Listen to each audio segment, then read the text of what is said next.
Pentingnya pendidikan anti korupsi. Nah, sebelumnya kalian pasti tahu kan salah satu kasus korupsi yang satu ini?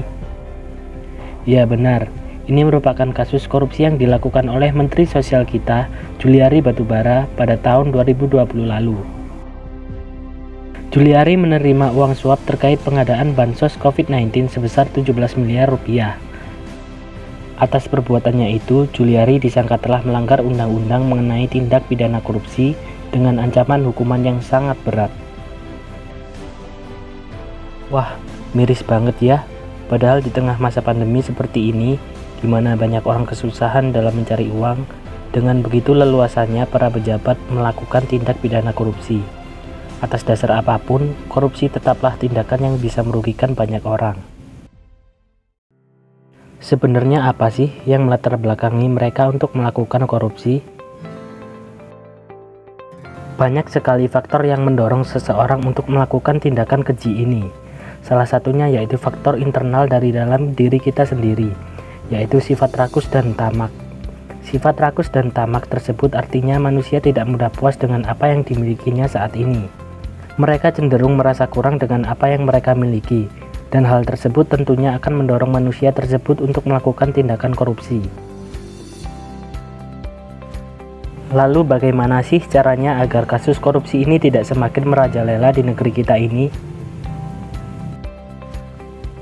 Korupsi termasuk masalah paling serius yang sering terjadi di negara dan bangsa Indonesia saat ini. Tindak pidana korupsi seolah-olah telah membudaya dalam kehidupan masyarakat, terutama di kalangan pejabat. Akibatnya, banyak pihak yang dirugikan atas tindakan korupsi ini. Maka dari itu, korupsi perlu diberantas dengan cara melakukan pendidikan anti korupsi. Pendidikan anti korupsi merupakan tindakan untuk mengendalikan dan mengurangi korupsi berupa keseluruhan upaya untuk mendorong generasi mendatang untuk mengembangkan sikap menolak secara tegas terhadap segala macam bentuk korupsi.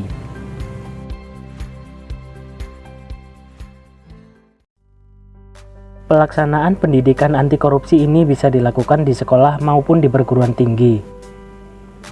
Pelaksanaan pendidikan anti korupsi ini sebenarnya merupakan cara untuk mengatasi mentalitas dan sikap-sikap dasar yang mengarah pada tindakan korupsi yang sangat merugikan banyak orang.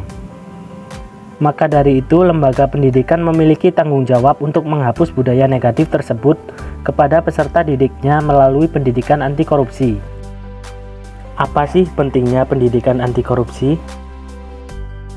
Pendidikan anti korupsi ini merupakan cara yang tepat untuk mengurangi bahkan menghilangkan budaya korupsi di negara kita ini. Dengan memberikan pendidikan tersebut, maka dapat membantu meningkatkan nilai moral kepada anak maupun remaja yang sedang dalam proses belajar, bahwa korupsi adalah suatu tindakan yang salah, dapat merugikan orang lain, dan dapat dipidana. Pendidikan anti korupsi dapat dilakukan dengan cara memberikan pengetahuan tentang dampak buruk korupsi, cara pencegahannya, dan juga mengembangkan sikap dan budaya anti korupsi sejak dini. Dengan diadakannya pendidikan anti korupsi ini, diharapkan kasus korupsi yang semakin merajalela di Indonesia ini dapat menurun dan bisa diatasi agar tidak merugikan negara maupun masyarakat Indonesia.